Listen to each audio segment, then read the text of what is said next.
Yes, we will be starting with our session 4, Artificial Intelligence.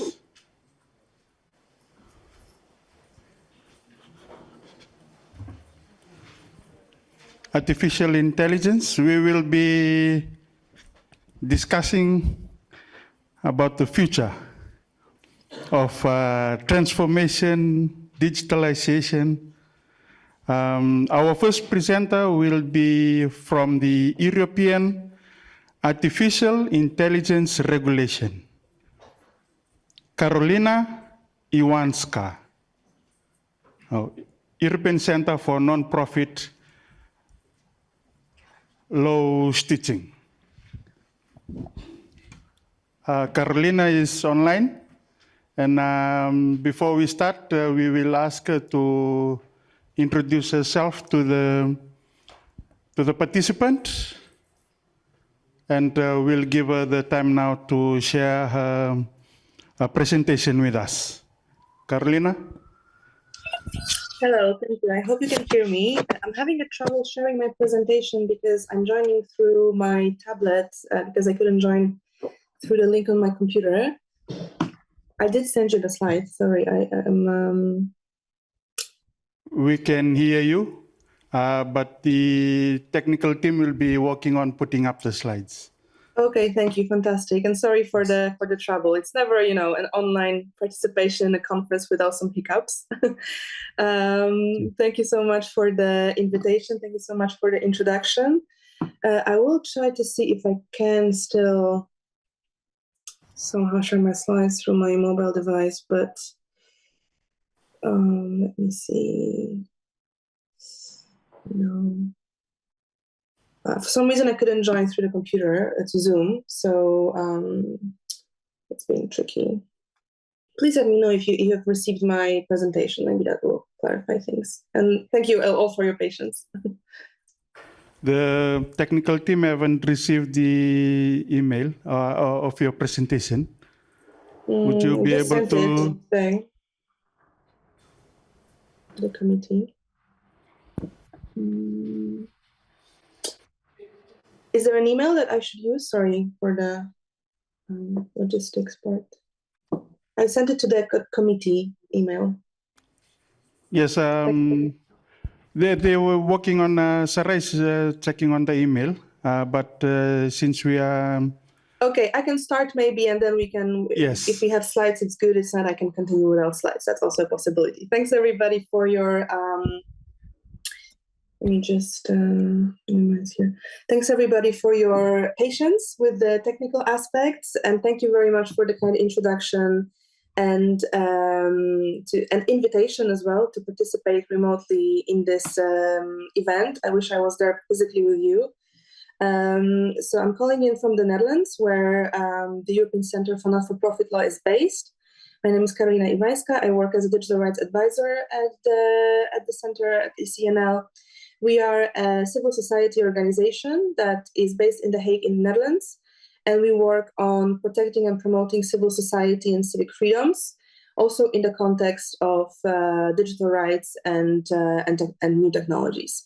So I primarily focus on our advocacy towards the EU, and this is the topic that I was asked to present on today, to share with you some recent developments when it comes to the regulation of artificial intelligence in the EU. In the context that it's one of the first comprehensive regulations of AI in the world, and in that sense it can be not necessarily an inspiration, which you will see in a minute why I claim that, but it can be a starting point for discussion of how to regulate AI. Oh, there we go. Thank you. Fantastic. If we could move on to the next slide. Just a little bit of context for the EU Artificial Intelligence Act. So it has been adopted in 2024, in early 2024. It just came into effect on the 1st of August.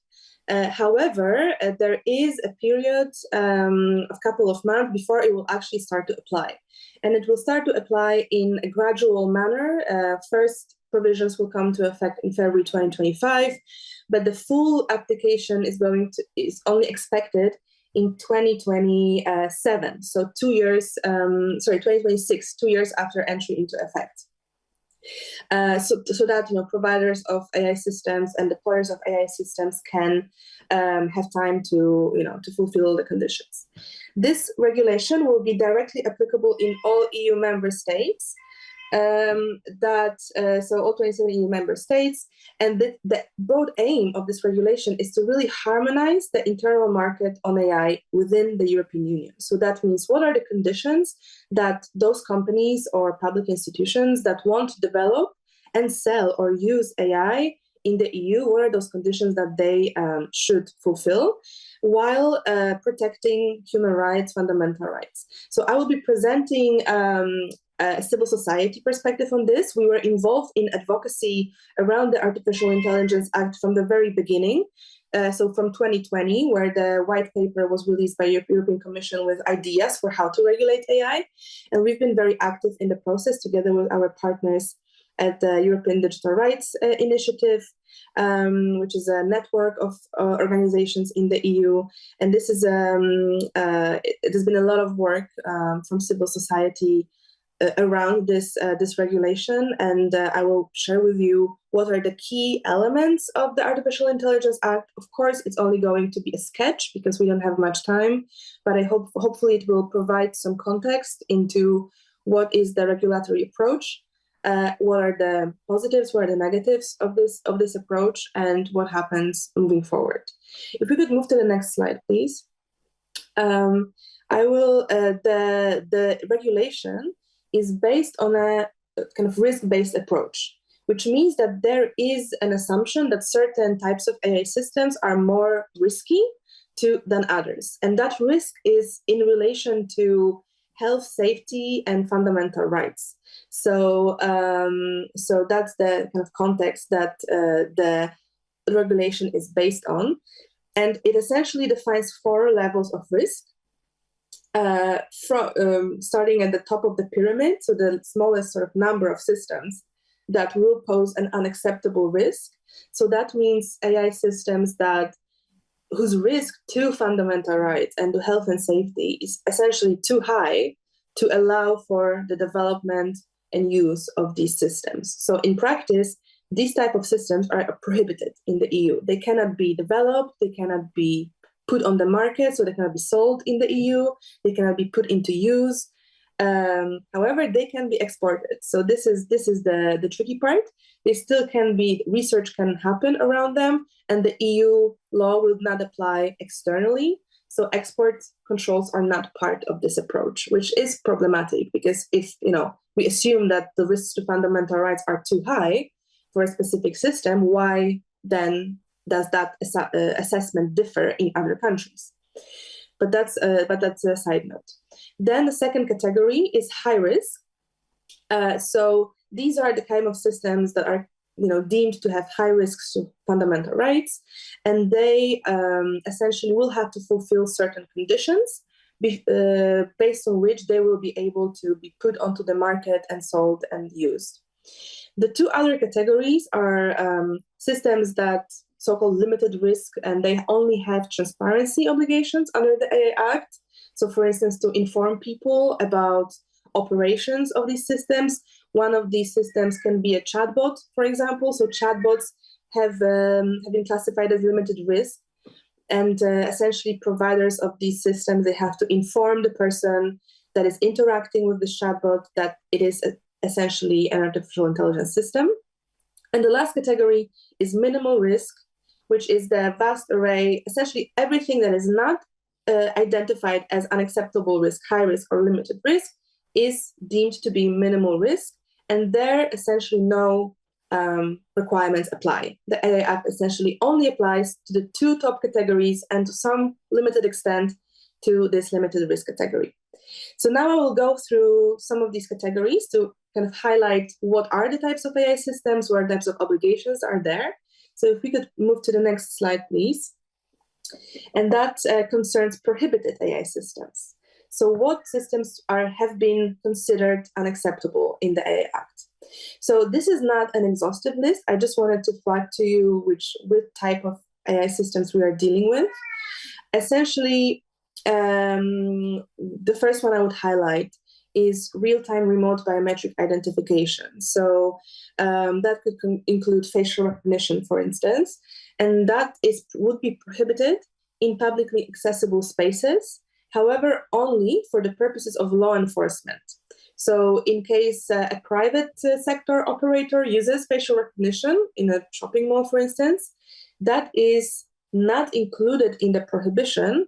However, an important caveat here is that other EU laws do not stop to apply. So for instance, data protection law still applies, and there have been many cases already that facial recognition is prohibited under the GDPR, under data protection law in the EU when it comes to the private sector, which is the sort of justification why only these systems have been included as prohibited. However, there are exceptions to this prohibition, essentially when it is necessary for the targeted search of victims of crime, prevention of a terrorist attack, search of the perpetrator of a crime. And these are quite broad, unfortunately, and they're quite far-reaching. So essentially, law enforcement, police can say that they need to use those systems to prevent terrorist attacks, and in that case, national legislation can authorize the use of such systems. So the actual question of how effective this prohibition will be in practice is very questionable. Some other prohibitions include emotional recognition. So systems that purport to recognize emotional states of people. However, that has only been limited to the area of workplace and education. So that would be only prohibited in workplace and education. And for instance, not what has been our criticism throughout the legislative process, not in the context of law enforcement and migration, which are arguably the most risky areas of use of such systems, where there are actually already documented uses of such systems, which have brought a lot of harm to people involved. Another type of AI system that is going to be prohibited is predictive policing. So any AI systems that conduct sort of individual risk assessments of whether someone will be a criminal or whether they will reoffend, or you can think of the famous the infamous system from the US, Compass, that was predicting the risk of recidivism, that was highly discriminatory. So these are the type of systems that will be prohibited. There is also biometric categorization, so kind of linked to identification. It's about putting people into certain categories based on their sensitive characteristics and biometric data. So for instance, using technology that is not necessarily recognizing people's faces, but is, for instance, recognizing the way that they walk, which is also biometric data, and putting them into, risky, non-risky category. That is also banned, with exceptions. And then finally, social scoring. You can think of the social scoring system in China as an inspiration for this one.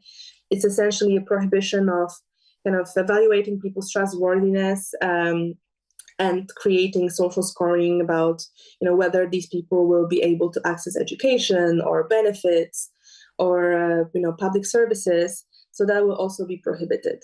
So as I mentioned, these are, our assessment is that it's great that those prohibitions are there. That's already a really good step up towards the status quo.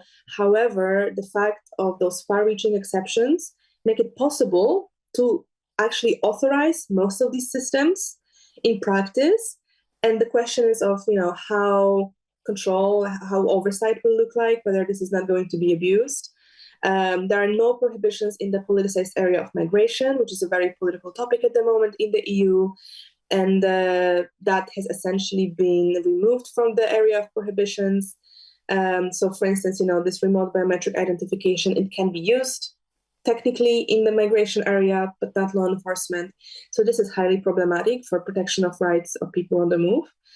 And then there is also a bigger issue, is that there is also a very broad exemption for national security. So none of these prohibitions will apply when national security is invoked by member states. And that is very difficult to control. So it remains to be seen how effective these prohibitions are going to be in practice. They already kick in February. So they will start applying from February 2025.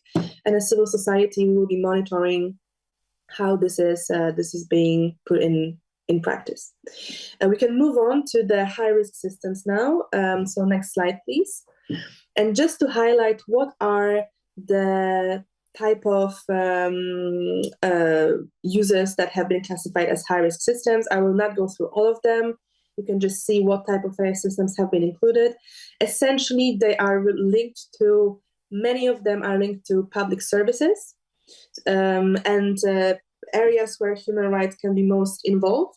So education, welfare systems, so for instance, access to benefits, law enforcement as well, in terms of systems are not prohibited. So for instance, geographic predictive policing, so assessing whether a particular neighborhood is, high risk in terms of crime, that is high risk. It's not prohibited despite calls to prohibit it by civil society.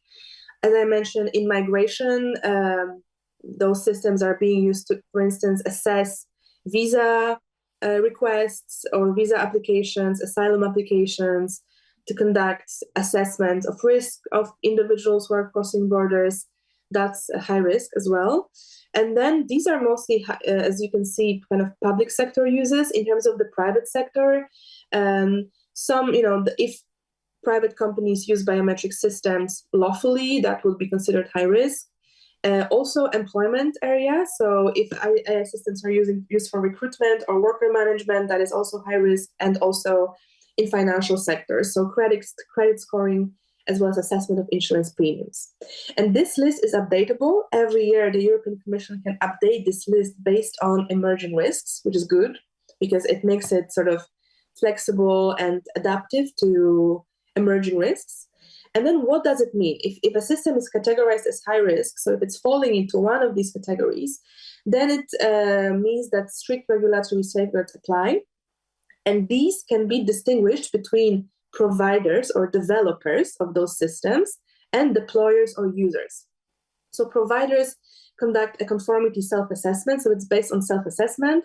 They essentially have to check the risks, conduct an impact assessment, implement mitigation measures for those identified risks, check for data quality, prevent biases, maintain technical documentation, kind of ensure high level of accuracy, robustness, and cybersecurity. So you could argue that these are, the sort of things that any responsible AI provider should do anyway, but it's being essentially mandated on them.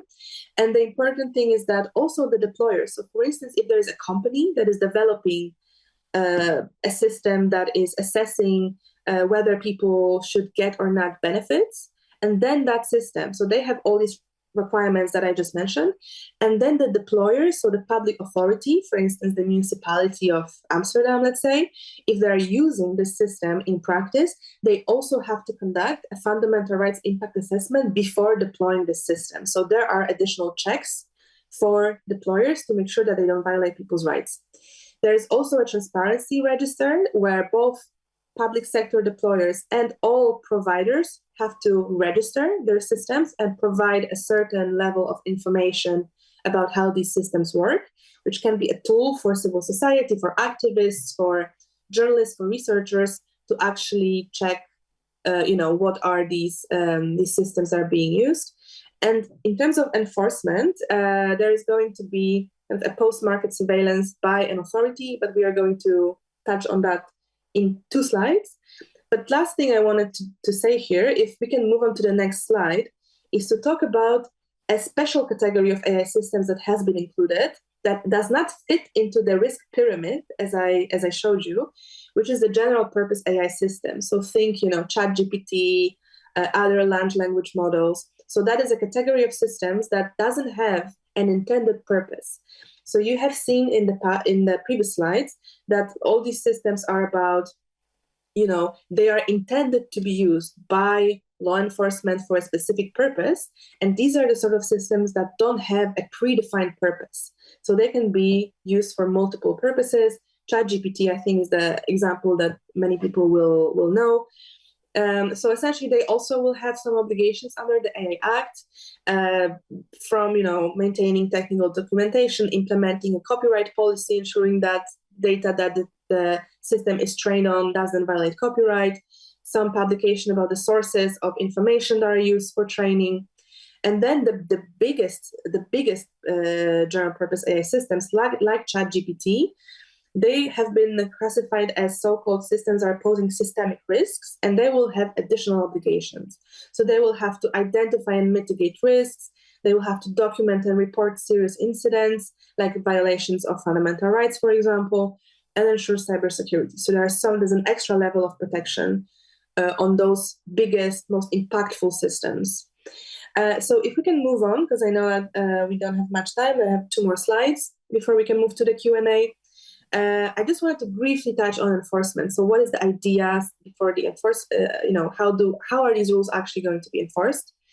As I mentioned, a lot of it is self-assessment. So it's actually up to providers and up to deployers to say, oh, my system has these sort of risks. This is how I'm going to prevent them. This is how I'm going to mitigate them. And this is very much embedded in the sort of market surveillance logic, because this law comes from a long tradition of product safety legislation, think chargers, light bulbs.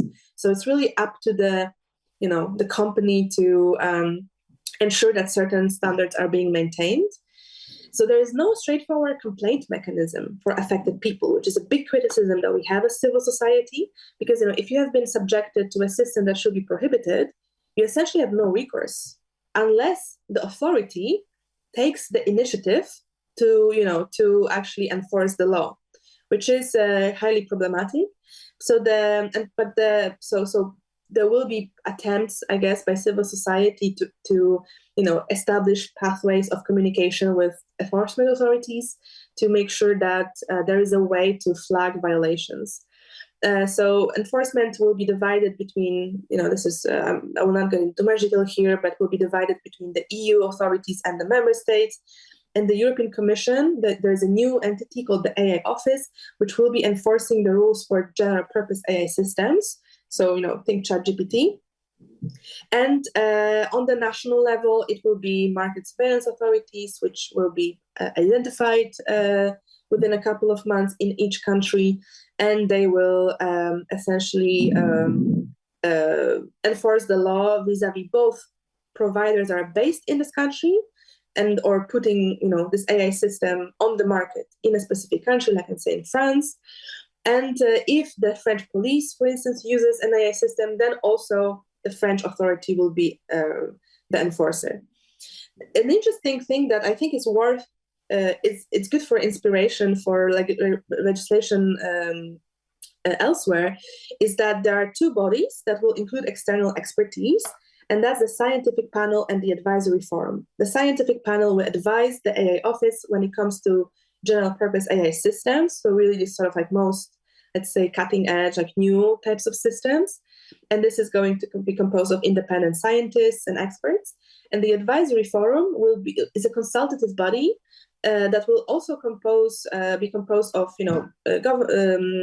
company representatives, but also civil society. And that is an important kind of win for civil society, that we will have a seat at the table when it comes to advising the Commission and the other authorities in terms of how to apply the AI Act. If we can move on to the last slide before questions.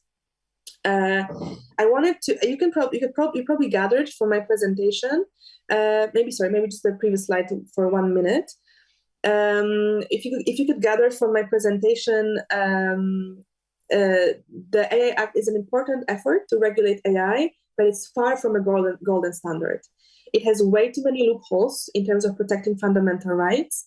It does not prohibit, systems that should be prohibited, like facial recognition in all cases. It is highly reliant on self-assessment rather than, true regulatory sort of oversight. It doesn't really have complaint mechanism. There is a broad national security exemption. So there are a lot of things about the AI Act that are very flawed. So it's a warning, I think, as civil society, whenever other countries are thinking about AI regulation, to avoid these pitfalls. So last slide, please. And this is indeed fitting into a part of a larger regulatory trend. So the EU often tends to have a lot of influence on other regions in terms of how new technologies are being regulated. And this has been the case already. For example, you might have heard that also Council of Europe, which is it's broader than the EU. It includes more European countries, also those are not part of the EU, has adopted a framework convention on artificial intelligence, which is the first international treaty on AI, and it's open to signatories from around the world. So there is a chance that it will become a kind of global regulatory standard. And this is highly inspired by the AI Act. It's based on the same logic. It's weaker than the AI Act. So it's kind of worse than the AA Act because there had to be compromises with participating countries. It's another effort to regulate AI on the global level. And we have also seen, a lot of national level legislation in the US, China, Canada, Brazil, Costa Rica, others. I'm not aware of, maybe there have also been developments in your region as well. So this is really a trend that we are seeing. Also on the UN level, recently there has been a UN General Assembly resolution on artificial intelligence that is also, it's UN, so it's relatively high level, but it's still, showing a political will to rein in these technologies, as well as the Global Digital Compact, which is under negotiation right now and it's going to be adopted soon. Which also has a chapter about artificial intelligence and aims to create a standardized approach to making sure that the systems are being developed in a responsible way. So I stop here. Thank you so much for your attention. Apologies for the first hiccup with the technical issues. I wonder if there are any questions that I can respond to. I think I saw some in the chat. Thank you, Carolina. Do we have any questions in regards to the presentation? I do see a question in the chat, so maybe I could read those out and respond first. Oh, there's questions in the chat. So I see a question from Brooke. Right. 2 questions. So the first one is, what does remote mean when it comes to remote biometric identification? And whether it concerns, the type of processing, where it's processed. Thank you for that question. Just to clarify, the remote means it's not related to the type of processing, whether it's on, Edge Cloud or, somewhere else. It's related to the actual physical presence of devices and people who are being under surveillance. So if it's happening at a distance from the person involved, they're not. For instance, you could the non-remote identification is when you are passing a border and you are being scanned your face at the border. So that is not remote identification. The remote is when you are walking the street and the camera is more away from you and you cannot see it, for example. You don't know that it's there. So that is what remote means in this context. It's really linked to the physical aspect of surveillance rather than where this data, it doesn't matter essentially where this data is being stored or processed. That is not relevant in this context. And then I think the second question is also linked to the same topic, but it's related to the GDPR. So the GDPR has long had the right for decision to be made by a human, and whether that also applies to remote biometric identification. That is an excellent question, and you're completely right. So the GDPR, as I mentioned, doesn't stop to apply.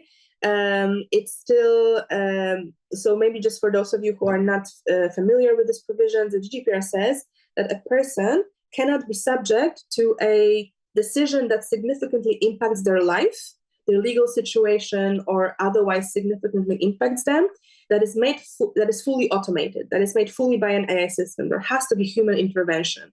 And this is the case here as well. So nobody can be arrested just based on the remote biometric identification system, hit or no hit. Even in the AI Act, there is a requirement for police officers to verify that information. There is even, if I recall correctly, a double verification. So there is actually a higher threshold, they are required to actually have two police officers essentially independently assess the results, and then any decision about starting an investigation or arrest or any other consequences, it has to be a human decision. So that is still the case. And real time means that assessment is being done, essentially real time. That whether the cameras, the facial recognition cameras, they are processing that data in real time. There is also the retrospective facial recognition. So, for instance, the analysis, and that is considered high risk. It's not banned. The analysis of, for instance, CCTV with biometric software. So already captured information and the analysis of that it's not real time, and that is not prohibited, which to me is a problem, because it doesn't matter if it's in real time or in post remote biometric identification, the consequences are the same. So they're incredibly discriminatory, violating the essence of privacy. The European Data Protection Supervisor, for instance, which is an authority for data protection on the EU level, has also had calls to the EU institutions to ban remote biometric identification in all cases without any exceptions, both in real time and retrospective. It hasn't been done, unfortunately, but this is where the GDPR still continues to apply. And we are, as civil society, going to be using still these provisions to challenge these systems. I hope this answers your questions. Thank you. If there are any others, I will respond. Carolina, I will ask the audience if we have a question here for you. Yeah. We also would like to thank our participant online for joining us and for also participating in this session.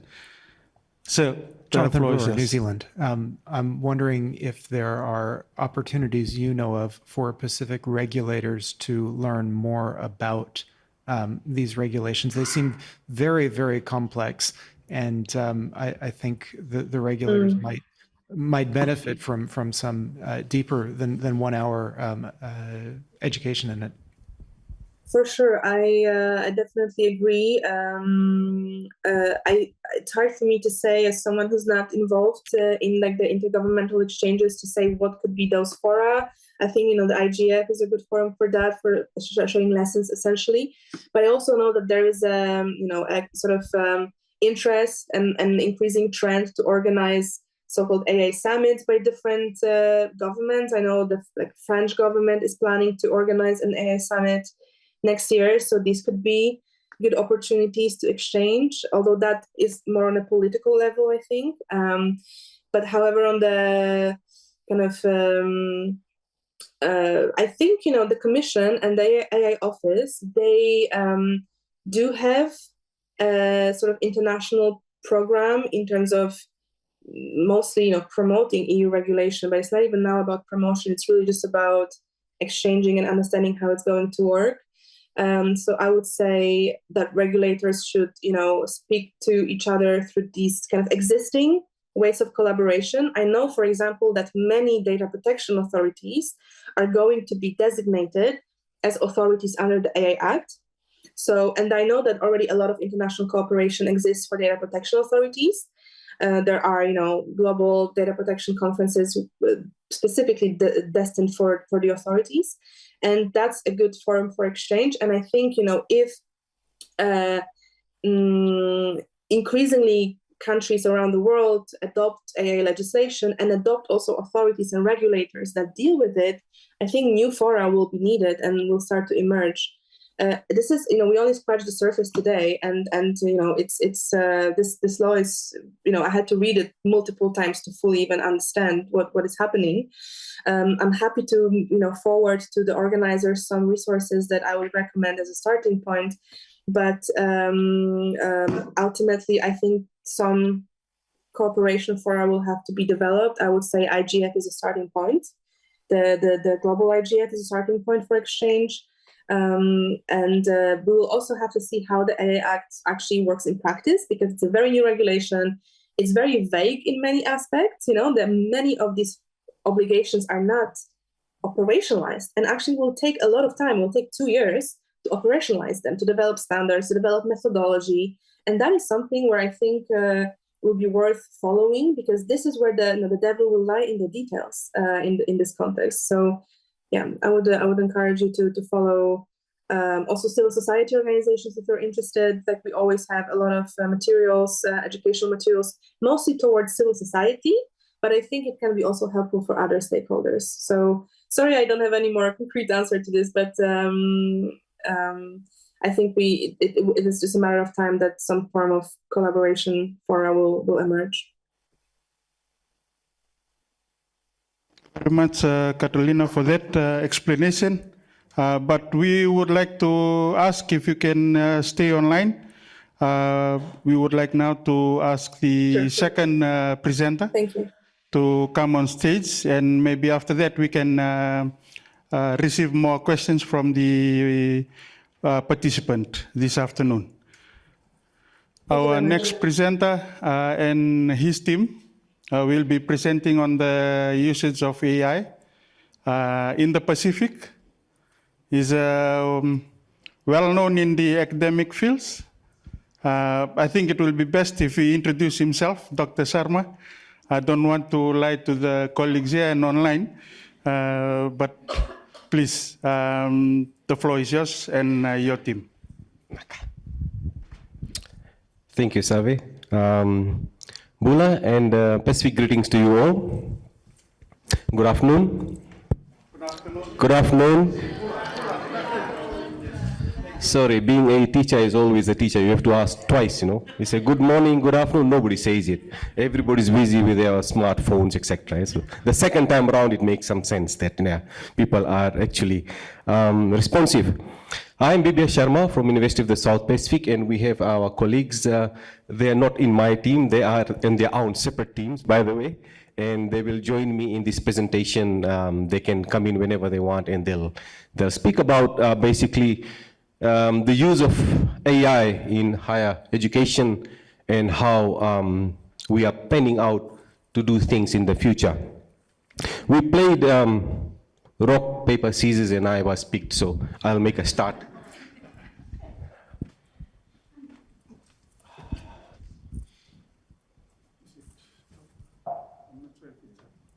No? Oh, okay, okay. Right, so while we are waiting, remember, if we are teachers, we don't stop, you know, whatever is happening, we'll just keep on talking. Whether people are listening or not, is still fine. So yes, I think this AI is bringing to us huge potential. If you just look at it, there's so many things that can happen in the Pacific, like what we had in terms of ICT earlier on, 10, 15 years on. So I think now we are progressing to AI, and like Carolina already said, we still don't know its potential, but we have to be prepared. We have to be prepared, like there was a visit 1 month ago from Dr. Ruman Chaudhary, the US science envoy, and she said basically that we are experiencing now AI wave in the Pacific. So I'll start off with that. Am I able to start now? No? I think... no, the slides have been sent, yes. They don't have it. Would you like to say a few words, introduce yourselves? Okay, thank you, Professor Sharma. My name is Ashutosh. I'm from Fiji, and I'm working at the Fiji National University.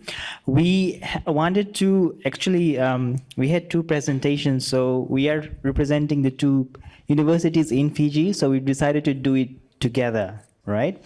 And with me, I have my colleague, Ms. Sala. She's a manager in applications in the ITS at Fiji National University. And with myself, I have just been there. He is joining us right from Fiji at the moment, and he's an instructor in IT. So the challenge here is, while they're still setting up the slides, so AI has become a huge issue in terms of education. Right? We are still planning on how much AI we can use.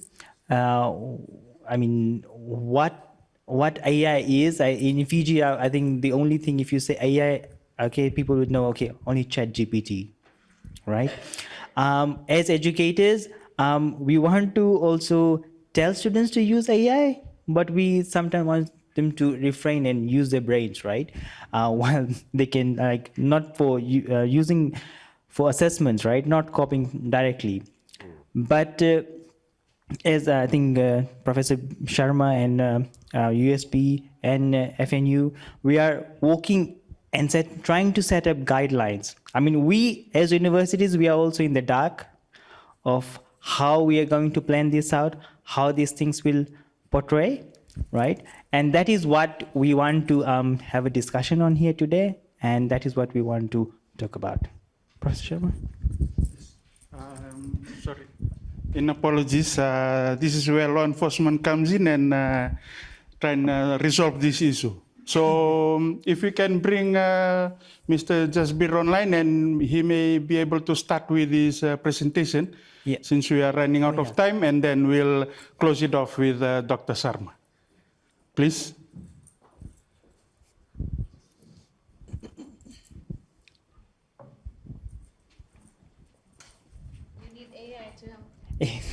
Yes. I mean, with the presentation by Carolina and the work that they have done in AI, we are still learning from what we have missed in the past. And now we have been put into advanced technology in the use of AI. I'm not surprised that some of us are lost and sleeping at the moment.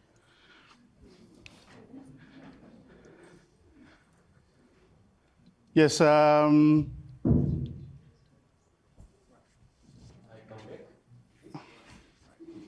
The computer is confused. Yes, Mr. Sharma, please. I think we go back to the order of presentation. Thank you, Sawe. Yeah, welcome back, audience. Thank you. I'll skip some of these things because I feel that we are racing against time, but this is basically what we will do. We'll tell you a little bit about what our universities do, what is our target in terms of AI, some of the gray areas which I feel we should be solving together, and then some of the solutions which we can deliberate upon a little bit later. AI, if you look at the potential, especially in the Pacific, it's huge. And like I was saying, this is basically, if I try to think of something like this, then in Fiji, we have this season in April where we get lots of nettle or anchovies. And these would be buckets load of, not buckets, drum load of anchovies coming to the shores. You know, so it's like anchovy waves after waves coming to the shores. And I feel that AI is basically the same. We have these AI waves coming to our shores with lots of potential and lots of uncertainties. We don't know actually what is happening. We don't know what is right, how much we can. For example, the anchovies, we didn't know how much to harvest. We harvested so much that we could not control. We let it rot. Okay? So it has its plus and minuses, which we probably can discuss a little bit later. And moving on, if you look at higher education, then again, there's huge potential if you look at how we can use AI for our teaching, for our learning, for our student support, for our student retention, and for research. These are 5 arms, and my colleagues will agree, these are 5 major arms which we have in the higher education. I'll not look at the examples for now. And again, if you look at what is happening in the Pacific, I think we all know that there are many pockets of excellence. There are a lot of work being done in this area. If you look at AI, or if you look at even cybersecurity, there is lots of cases, lots of people who are actually working in this. If you see, for example, UNESCO, that was Dr. Libing Wong. We have Australian government that has committed 39.9 million in its last budget for AI work in terms of competencies and regulatory measures.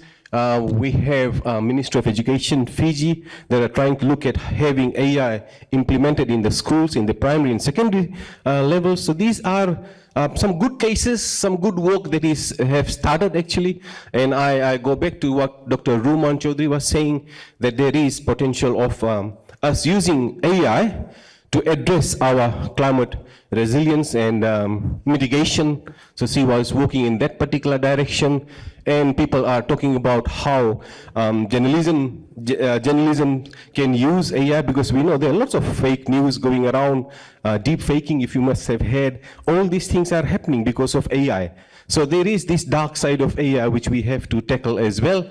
And then we have, again, many small projects that are happening in the Pacific. For example, insurance claims, how it could be fastened, how the payment could be fastened. And like I said, when there is a lot of data, we're talking about AI, you're talking data. And when we talk about data, there is cybersecurity. And again, in the Pacific, we have got many, many cases that have come up. You know probably many more cases than me. We have cyber attacks in Fiji. We had this Vanuatu ransom. We had the Samoa, Cook Islands, and just recently in Fiji, we had the M-Pesa, where people just took money from your M-Pesa account. So there are lots of things happening, which means that there's a role which we all play, including the higher education, FNU, and all the regional universities, as well as the national universities. Again, this is just for University of the South Pacific, but I think this is the same for all the other universities as well. You guys can chip in whenever you want. We had, I just basically tried to say that there are 3 different clusters, 3 different levels of where we use AI at University of the South Pacific. There is the institutional level, which I'll discuss a little bit in detail. There is the service level, as well as we're going to the course level. If you look at institutional level, then what is happening across university? Well, there are certain things which we have just started. We have started to have our policy, our ethics policy for AI. We have started to introduce AI, ethics, as well as use of ChatGPT in our generic course. Generic course basically means it is mandatory for all programs. So people at least will know the ethics around AI, how to use AI, what is good, what is bad. We also have some documentation for the facilitators on what to expect from students and how they could use AI for themselves. So these are things that are happening at the higher level.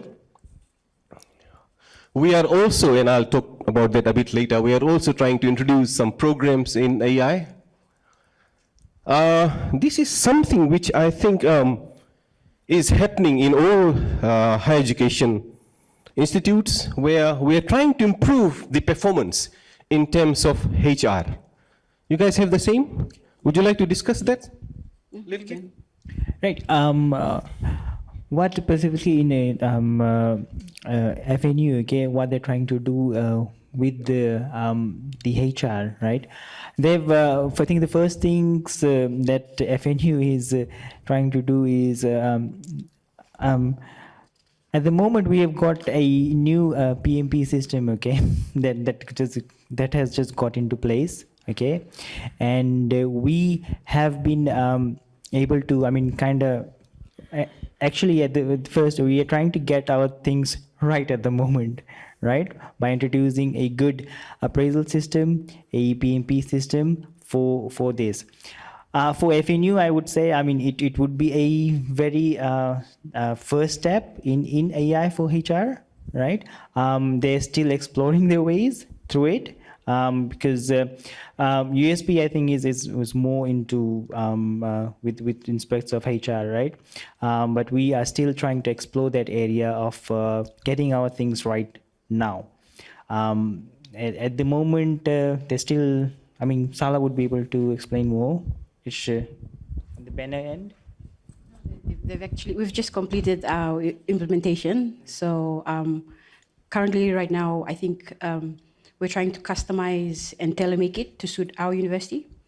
But just to add on to Professor, because FNU is also working towards implementing and designing an AI policy. So just early last month, this is actually led by our Learning and Teaching Unit, working closely with our School of Mathematics and Computing Science. So just early last month, they conducted a student survey. And very shortly, they'll also conduct one for staffs in terms of our supporting departments. So with the data collected, this is to assist them as well in terms of designing a policy. Maybe Savi can correct me on this one, but currently we don't have any AI policy at the national level. But this is something that will be interesting and also crucial that we also require a need. And maybe from there, as a university, higher education, and organizations, we can always benchmark to collectively work with. Because currently we don't have anything at the moment. Yeah, thanks. Thanks, Ala. See, this is teamwork. Who says university and FNU are fighting? We are not. We're working together. So coming back to our HR, yes, I think there are many things we can do, and the presentation before that was quite good as well, because they basically talked about there are risks. For example, when we're trying to scan, we're trying to filter applications, and obviously it could be a person who has got fabricated the grades and fabricated the certificates. So how can AI find out? Manually, may be possible. AI, is it possible? Well, there are risks involved. It may be possible. So we are still learning. AI is also learning. Eh? And also, I think there is a very high turnover of employees you might have seen in the Pacific. Why? Because everybody is going to New Zealand. I was talking to Ian. I said, Ian, everybody is going to New Zealand. Ian said, well, we are complaining as well. I said, why? He said, well, from New Zealand, everybody is going to Australia. So yeah, this is a cycle, but yeah, there's a problem, and I think we have to know which are the areas being targeted, so that we are proactive and we are able to carry out the staff development, professional development, and also to keep the staff morale high. It's something which we urgently need to do. In terms of research, we have carried out a number of research. We are working in many areas, either using AI as a tool or researching on AI. I think it's important to research on AI as well, to find out our perspectives, to find our attitudes of using, to find out our readiness. Sometimes, and like Ian, again, I go back to Ian every time, he also said about one laptop per child. It failed. Why? People were not ready. People were not trained. The same thing with AI. If we just bring in AI and people do not know, they're not ready, same thing will happen. I'll tell you another story. This was my first incident with AI. I typed in chat, I went to ChatGPT, I said, okay, where's Bipin Sharma? And it said, Bipin Sharma died in 2016. So I don't get along with AI, by the way. I don't like it. So yeah, there are many options and many things we are doing, and I think this is another place where we should be collaborating. All of us should be collaborating when we look at how we can use AI in climate resilience, in mitigating factors. How can we do that? What are we able to do? And I go this time to Dan, when Dan was saying, and I think Keith was saying as well, Dawn and Keith were saying that there is prospect of telemedicine. Telemedicine is an old concept. 10, 15, 20-year-old concept where we used to have these tele appointments. But now telemedicine is different. It has transformed to include diagnosis. It has transformed to include the first level of treatment. And that is what we need for our people in the remote areas. We don't have doctors in the remote areas, in all the remote islands, we don't. So how do we get the treatment? How do we look into this healthcare, maybe service like an app? How do we do that?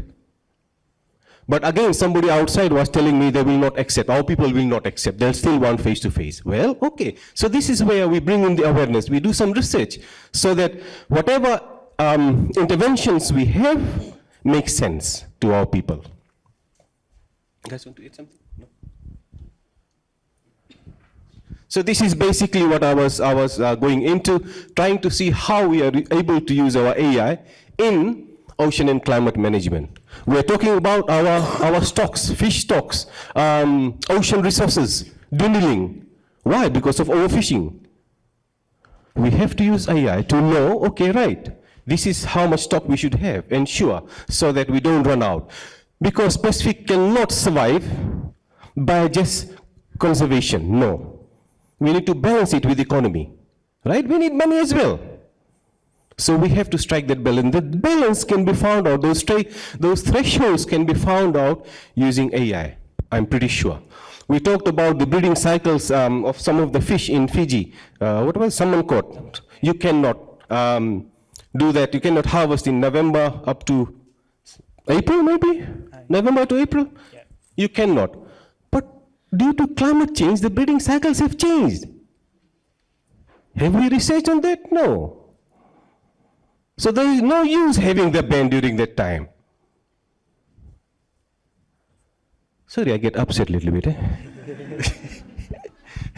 Yeah, I think just to add, the main issue here is we need to find that line, that fine line is how much AI we can use, right? And where it can be an advantage and where it could be a disadvantage to us. I mean, like things like this, it'll give us more in depth, right? It assists. Like we as educators, I mean, I confess I use AI, okay, right? I mean, we all do, and I encourage my children to use it. But what are the ethics of how much we can use, right? Thank you. And just to add a little bit more on that, I think this is, again, a very important subject for us when we talk about the e-waste system. We, again, survive on tourism. But tourism has to be sustainable. To have sustainable tourism, we have to ensure that we have e-waste system. E-waste is not electronic waste, but basically to use ICT to control our waste system. Maybe we can discuss this further later on when we have time. Dr. Sharma, if I can add on to that. Yes. The things that we are discussing right now, they come at a very critical time, and so did our ROMAX indicator survey that a lot of stakeholders present in that forum would have been a part of. And through that forum, we were able to voice our concerns in terms of privacy and ethics with the use of AI. And since the Pacific region is on the brink of introducing major law reforms in terms of AI, use of AI, privacy. So a lot of our inputs have also gone into the ROMAX survey, and through which a lot of decisions will be made on the type of laws and the areas those laws will govern will be introduced. So we have done that as well. We're sort of looking at putting it out there as well. Thank you. Thank you.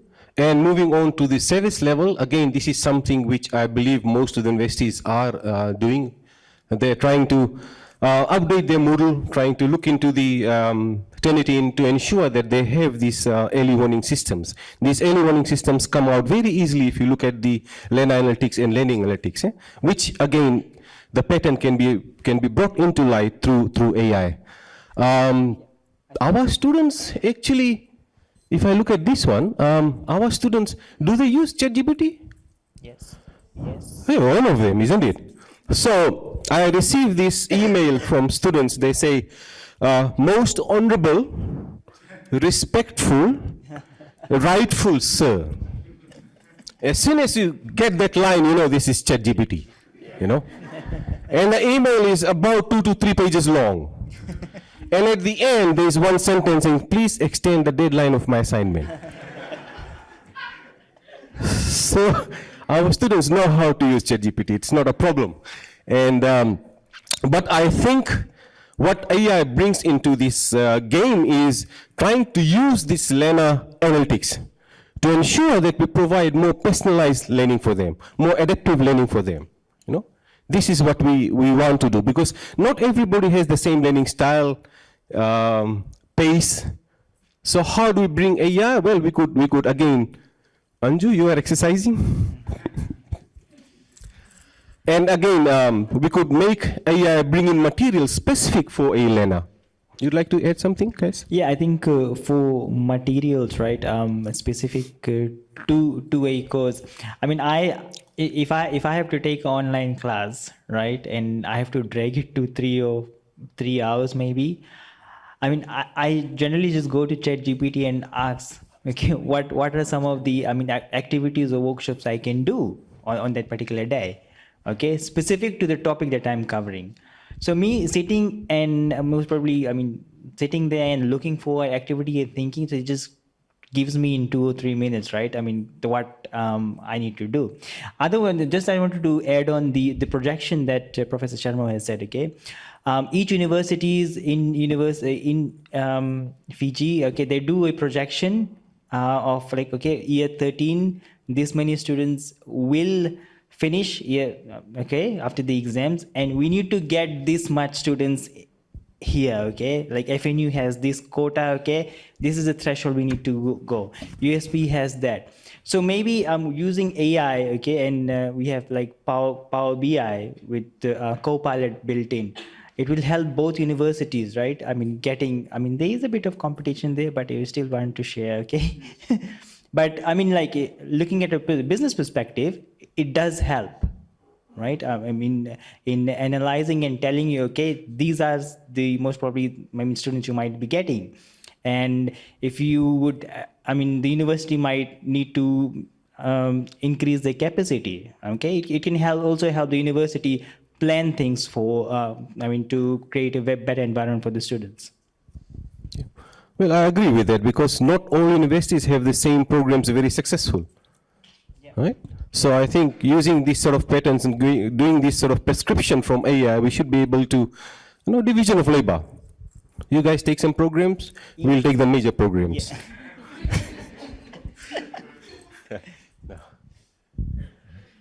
And this is for the lecturers again, how we use AI in our teaching.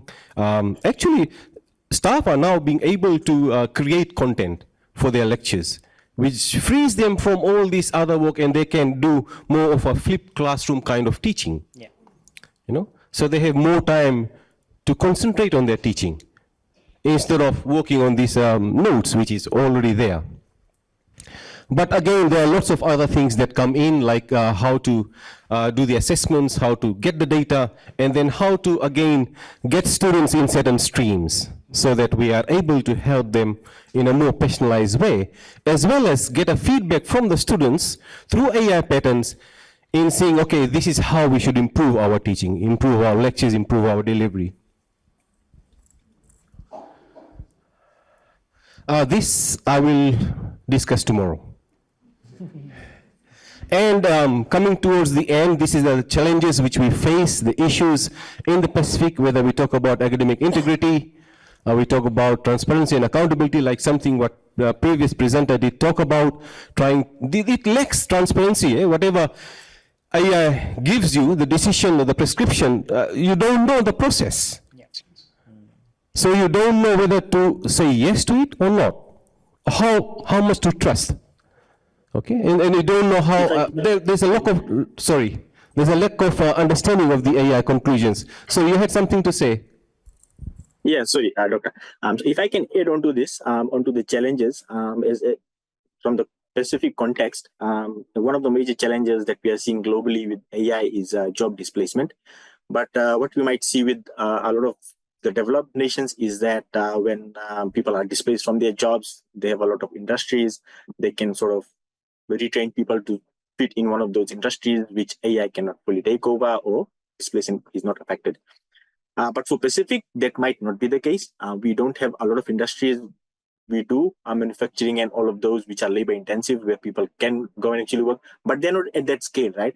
Where hundreds of people displaced at once can be absorbed at once by those industries. When we look at our major industries, especially for Fiji, and I'll come back to how this is a university perspective thing. When we look at Fiji, there are a lot of we don't have many industries which are at that scale, which employ hundreds of thousands of people. There's your tourism industry, there's your manufacturing, and those sectors. But apart from that, there's not much. Even farming, we've seen is declining, especially the major crop, sugarcane. The farming of it, the processing of it, it's majorly in the decline.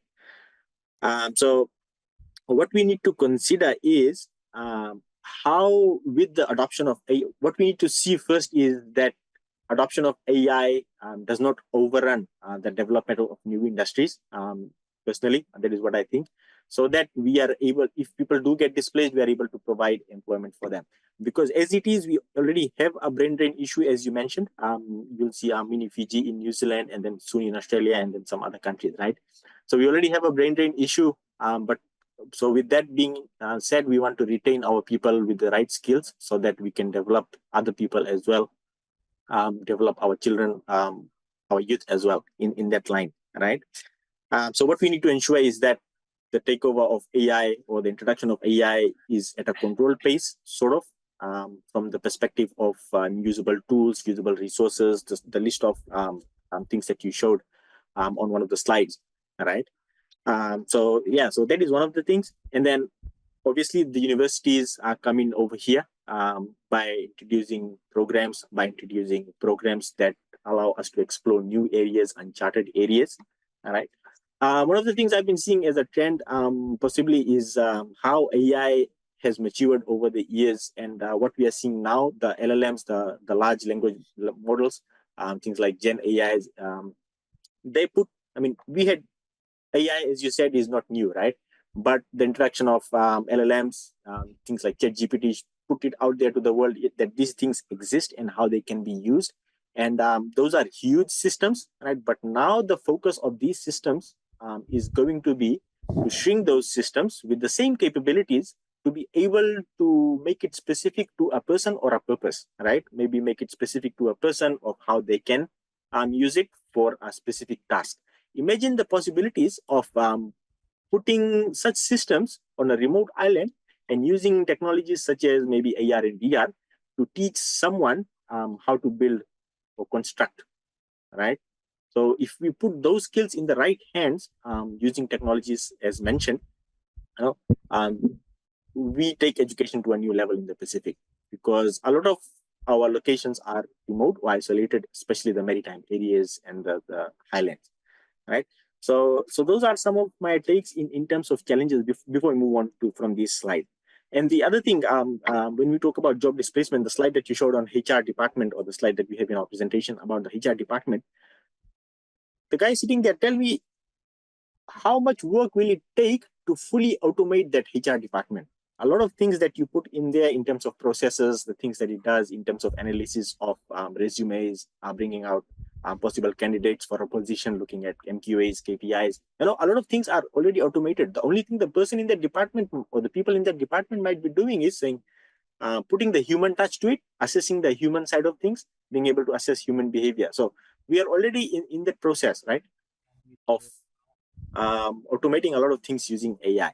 So we need to bring in that balance of AI takeover and creating new jobs for when AI does take over a certain role.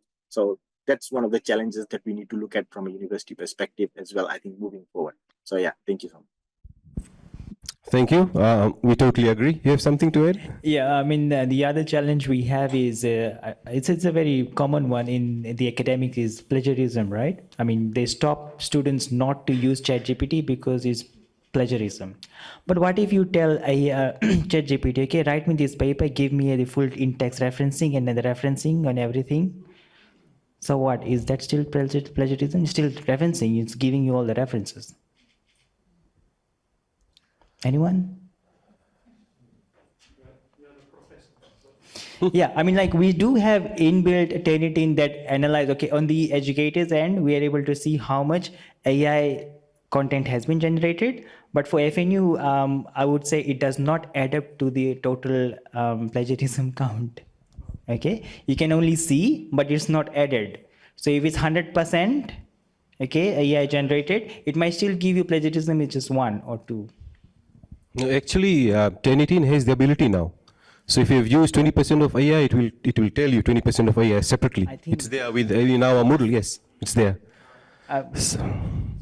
Professor, if I yes, please. I think where Ashutosh is highlighting on, there's two types. One is where the student sees the percentage, and the other is where the educator looks at the percentage. So those are not in sync. So it's more the educator is the one with the report. Okay, thank you. So we're running short of time, so I'll quickly rush in the last bits, but this is quite important actually, and we'll have the presentation slides available. Please have a look. If you want to discuss something on this, it's quite important, especially the job, because there's a big discussion about jobs, that AI will take over the jobs. No, AI will make sure it'll create better jobs for you. And again, these were some solutions, but I think these have been discussed already, like trying to look into the policy matters, not just looking at higher education or at a certain level, but trying to look at the regional policies and the national policies in AI, trying to have the governing body, the management bodies in place to have this. And I think it's also very important to establish AI research centers, which looks into our climate resilience and mitigation factors. And I will not discuss this. This is something which I wanted to show you for promotion, because now we're having a Bachelor of Artificial Intelligence in USP. Yes?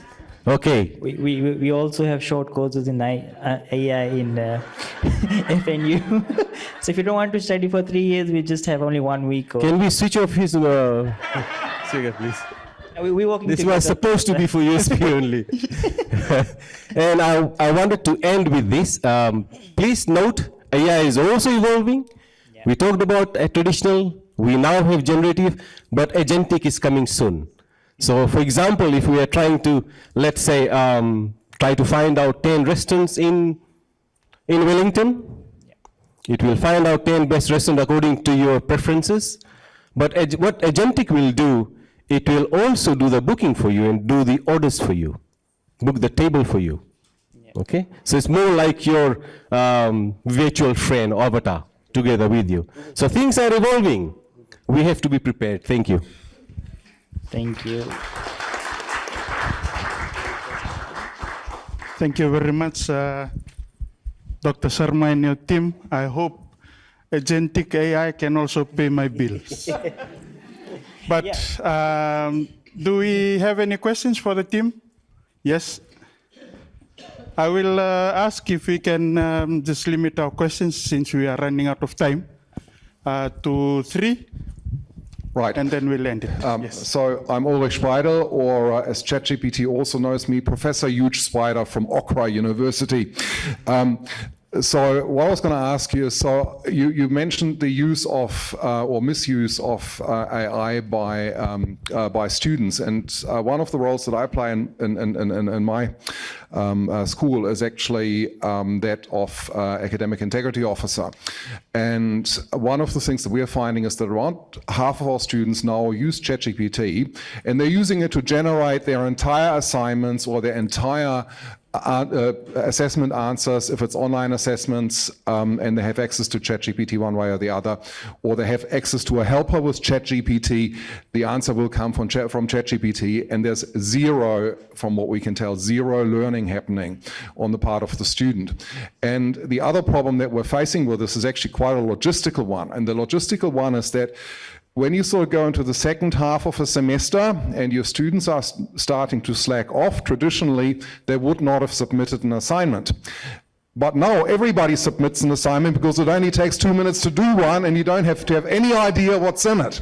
What are you going to do about this, and how much budget is your university willing to put towards marking gobbledygook that's been created at a huge volume, and as you say, several pages whenever a student writes to you? How much budget are you willing to throw at people reading and assessing this? And do you see a possible use of AI for assessing whether it's been written by AI and is therefore not worth an answer? I actually wanted to say that, yes. So this is a very difficult question. I see 3 different responses coming out from my brain at this time. One is AI tackles AI. So let AI do all the marking which AI has created. That's one. The other bit is this is what we can do, is to teach our students the ethical views about use of ChatGPT. I don't think we can eliminate the use of ChatGPT and AI. But if students are able to understand that there is a certain level of their responsibility, what needs to be done, then I think that is good. They need to use ChatGPT. I think that's good to turn out some help for the students. I think that's very good. But then they will need to know, okay, this is where it stops and this is what I need to do. The other train of thought that is happening these days is trying to have AI resistant assignments. And people have been talking about designing different assessments that are basically AI resistant. I looked into that and I felt, okay, this may be a good answer, But then I feel, no, we should not stop AI from happening. Yeah. So we should not have AI resistant. It should be more of a AI hybrid kind of assessments.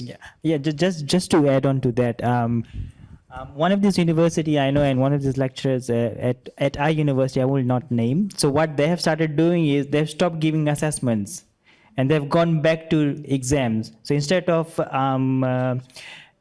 assessment, they're giving like short tests. Yeah. So that students, they do not copy. So as Professor has said, we can't be running away from AI. Okay, AI is here to stay, and it will. So we have to find ways in order to battle this. The other thing is, we as universities, I think not of us only in Fiji, in the Pacific, we're kind of also in the dark of what are we going to do about this? How are we going to tackle about doing this? So I think what I would like to propose is, I mean, we are working alone. Why don't we, all the universities in the Pacific, we get together and try to work a solution out of it?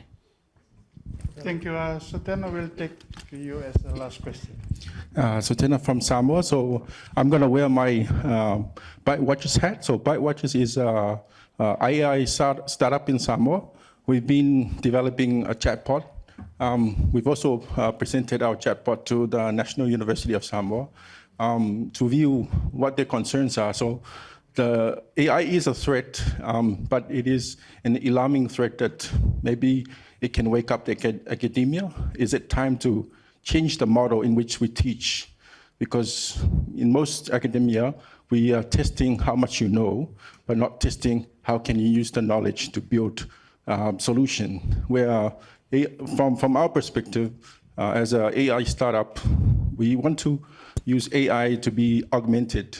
Like, it takes part of what the humans cannot do and use AI to do what humans, takes part of what humans cannot do and use AI to automate the knowledge gap. For example, we talk about using AI to build courses. So we can build courses, but the ethical side is still with the humans, so we can have a hybrid model. So the question that I want to ask, is it time to reform our education system across the Pacific to help AI innovate the minds for solutions? So one of the tests that we presented on at the National University of Samoa was, we took real information data from the Samoa Bureau of Statistics in terms of market trends, and then we gave it a problem. We had the information of market trends, and then we say, I'm a banana farmer. How do I build my company to meet the priorities or the mismatches of the market trend? And it produced the result, which means that it augmented what took months into a few minutes. So I think this is where we can ask the question, do we need a reform in our education system across the Pacific? Good question. Talofa, brother, and thank you for the question. I think in some ways you have basically answered the question yourself by saying that we need a reform. We need a reform, a total reform. You know, we have to look at the curriculum, change the curriculum way of, like we discussed in the previous question, change the assessments, change how we assess our students. How can we retain the critical thinking factor, the creativity factor, which is now missing, because if total dependence on AI means that these are gone. But then AI is there to stay. If we look at the traditional ways of AI, if we have to go to a university website and try to find some course information, it takes one whole day. Whereas ChatGPT can show you, because we have developed the ChatGPT to find out the course information. And the second level, for example, the other thing which was probably answering the previous guy's answer as well, which was talking about the intelligent tutoring system. We have our people who are working for 6-7 hours and that's it. But if we have this intelligent tutoring system, they can provide students answers, not answers, help 24/7 in a course, But then again, we have to develop those things. It doesn't, ChatGPT can make up things which may be wrong. So we have to feed it, we have to keep on making it learn. For example, if I type in my name now, it doesn't say I'm dead, it says I'm somewhere. So it's learning as well. So ChatGPT is there to stay, AI is there to stay, it will learn, but we have to reform. we have to collectively reform based on the evidence. Yeah, thank you. Thank you. Thank you very much, ladies and gentlemen, and I thank the panelists for this session. Carolina, if she's around, I think she has left us, but to the panelists from the 2 universities in Fiji, thank you very much for the informative session. It has given us some assurance that our academics are having a good grasp of AI technology, and hopefully that can bring them closer together as a family. We are family. Let's show appreciation to our Thank panelists. you. Yes.